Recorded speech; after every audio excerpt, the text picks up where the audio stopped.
Avez-vous peur d'être abandonné? Connaissez-vous les symptômes qui indiquent que vous souffrez du syndrome d'abandon, appelé aussi abandonnisme, abandonnite? Et quelles sont les personnes, les types de personnes à éviter qui sont classés donc dans les traits susceptibles à vous abandonner et comment modifier ce schéma d'abandon? Voici donc le thème que j'ai choisi d'aborder pour vous aujourd'hui. Bonjour, je m'appelle Laure Dupré-Lavigne, je suis consultante intuitive et auteure et j'accompagne celles et ceux qui souhaitent s'apporter davantage d'amour pour eux-mêmes. Et pour cela, j'utilise plusieurs outils qui sont notamment le tarot de Marseille et le l'EFT. Si c'est votre première visite sur ma chaîne, alors je vous souhaite la bienvenue. Et n'hésitez pas, si ça n'est pas encore fait, à vous y abonner en cliquant tout de suite en bas à droite sur la petite icône rouge. Voilà, vous serez averti de mes prochaines vidéos.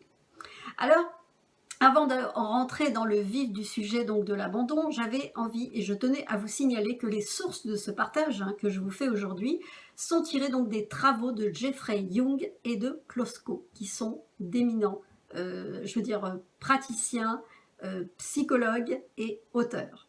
Voilà. Donc, il faut savoir qu'il existe deux types de sentiments d'abandon. Le premier, il est lié à la dépendance, dans le cas d'une enfance surprotégée.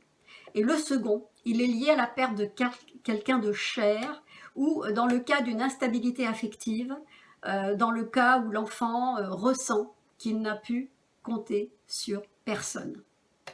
Alors, quels sont ces 10 symptômes? Ces 10 symptômes qui indiquent ce syndrome d'abandon. Alors, pour cela, j'ai choisi de vous proposer le test, un petit test qui vous permettra justement d'évaluer le degré d'intensité selon si les affirmations que je vais vous énumérer sont vraies, tout à fait vraies pour vous, moyennement vraies ou pas du tout vraies. Voilà.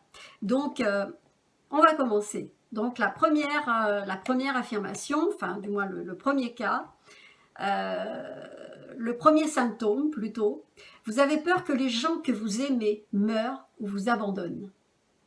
Le deuxième, vous vous accrochez aux gens de peur qu'ils ne vous quittent. Le troisième, vous ne pouvez vous appuyer sur rien de solide. Le quatrième, vous tombez sans cesse amoureux de personnes qui ne souhaitent pas s'engager. Le cinquième, dans votre vie, les gens ne font que passer.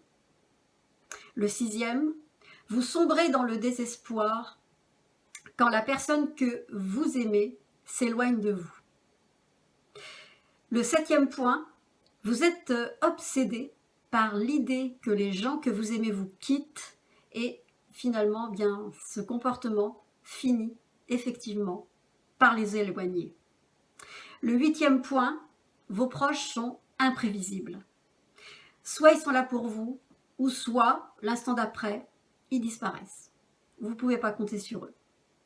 Le neuvième point, vous avez trop besoin des autres. Vous avez sans cesse besoin de leur présence, de vous entourer. Et le dixième point, au final, vous resterez seul. Alors, si ces symptômes résonnent en vous fortement, eh bien, je vous invite à la vigilance justement dans vos rencontres et notamment dans certaines rencontres que vous pourriez faire et qui justement sont les pièges qui, tout ce que vous voulez, tout ce dont vous souffrez en fait, à travers ces personnes, vous allez l'attirer. Alors, imaginons que vous démarriez une nouvelle relation, vous faites une rencontre amoureuse et que vous savez, vous souffrez, vous savez pas, mais vous souffrez du syndrome de l'abandon. Eh bien, je vais vous indiquer 5 importants signaux, mais alors 5 auxquels vous devriez porter une absolue extrême attention. Ce sont vraiment comme des clignotants, comme vos warnings qui doivent s'activer en vous si vous êtes confronté à ces 5 types de partenaires ou un d'entre eux, peu importe. Donc, ces personnes, pourquoi? Parce que ces personnes sont susceptibles de vous abandonner. Donc, je vais vous indiquer quels sont les types de ces personnes. Donc, le premier cas, ça peut être le cas d'un partenaire qui est non libre. Il est soit marié, ou alors il est soit engagé. En tout cas, il n'est pas disponible. Le premier. Le deuxième cas, Ça peut être un partenaire qui peut vivre très loin de vous, hein. Ça peut être quelqu'un qui vit à l'étranger ou à 500 bornes de vous, ou alors qui fait un métier qui le fait bouger ou voyager. Le troisième cas, ça peut être un partenaire. Alors quand je dis partenaire, c'est homme ou femme, hein, bien sûr, hein, vous m'avez compris. Le troisième cas, ça peut être un partenaire qui est extrêmement instable. Alors soit c'est quelqu'un d'addictif, hein, alcool, drogue, etc., qui peut être dépressif, ou alors qui change souvent de boulot. Voilà. Ensuite, le quatrième cas, ça peut être un partenaire qui n'est pas en quête d'une relation exclusive. Donc, ça peut être il peut avoir un espèce de côté Peter Pan, immature, enfin, l'éternel enfant. Voilà. Et le cinquième cas, eh bien, et le dernier cas, ça peut être un partenaire très ambivalent. Soit il veut vous garder et il n'est pas forcément dans l'empressement, ou alors un jour il est amoureux, ou enfin il semble amoureux, et puis le lendemain, il vous ignore littéralement. Vous pouvez imaginer à quoi je peux faire référence. Je pense au pervers narcissique, bien sûr. Alors, ces signaux sont un danger pour vous, évidemment. Et si vous souffrez de cette blessure, eh bien, faites attention. Parce que là quand j'utilise le terme danger, c'est vraiment pas pour vous affoler, mais c'est une réalité. C'est un danger pour vous. Parce que là, en tombant ces personnes, vous prenez tous les risques pour être lâché, largué et abandonné. Voilà. Alors, comment?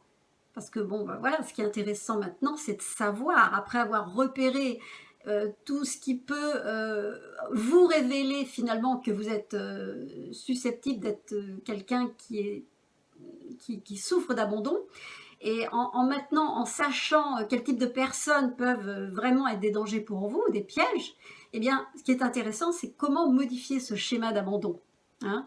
Alors, je vous invite à une forme de petite introspection, hein, par exemple en cherchant, premièrement, à analyser hein, l'abandon dont vous avez été victime dans votre enfance. Donc, faites un flashback en réfléchissant à certaines situations que vous avez pu vivre. Donc, vous remémorez peut-être si vous pouvez, ou voilà, tout ce qui a pu se passer, qui reflète justement ces blessures et ces souffrances que vous avez pu vivre, que vous avez peut-être enterrées, que vous avez peut-être, voilà, hein, vous êtes peut-être mise de côté et puis vous vous en souvenez plus. Et là, c'est important de les faire remonter pour en prendre conscience.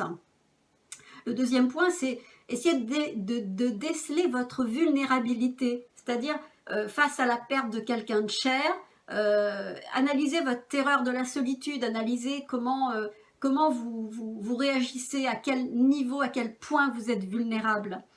Analysez aussi vos relations passées. Alors ça aussi c'est intéressant, hein. Si vous faites un retour pareil en arrière, vous allez observer ou réfléchir sur votre mode de fonctionnement, hein, les modes récurrents des pièges, de sentiments d'abandon. Ça c'est bien aussi de faire ce bilan-là. Et puis un autre point, c'est, et comme je vous les ai cités juste avant, c'est d'éviter ce type de partenaires, bien évidemment, hein, qui sont incapables de s'engager. Et vous le remarquerez, justement, parce que justement, ils coïncident avec ces profils-là, ils vont vous attirer fortement, justement parce que en fait, vous baignez dans un schéma. Vous transpirez, en fait, d'abandon. Donc, vous allez forcément être attiré, mais très fortement. C'est pour ça que la plupart des gens disent oh, mais l'attraction est absolument irrépressible. C'était tellement fort, c'était tellement. Et justement, c'est lié au fait que voilà, la personne qui a été abandonnée va choisir des personnes qui vont l'abandonner. C'est logique, en fait. Donc, ces personnes vont vous attirer fortement. Donc, ne succombez pas. Ne vous laissez pas entraîner en fait par cet état de fait, justement, parce que c'est logique que vous soyez extrêmement attiré par ces personnes. Ensuite, un autre point, quand vous tombez, et ça c'est important, parce que le jour où vous tombez sur quelqu'un de stable, parce que ça existe, tiens, il y a la Minette qui est pas contente. Quand vous tombez sur quelqu'un stable, qui est prêt à s'engager, eh bien moi je vous invite à une chose, c'est ayez confiance. Travaillez cette confiance, celle que vous n'avez jamais eue quelque part. Et puis, c'est une forme de croyance à développer. En fait, persuadez-vous que cette personne ne vous quittera jamais. Voilà.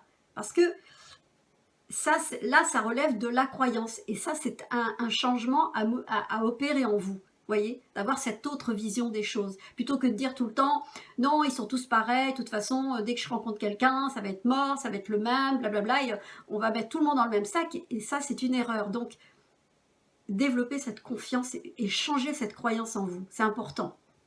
Et puis, un autre point, évitez de vous accrocher, évitez cette jalousie excessive que vous pouvez ressentir, des réactions disproportionnées face par exemple aux situations de séparation normale, hein, dans une relation saine, hein, ce qui peut arriver.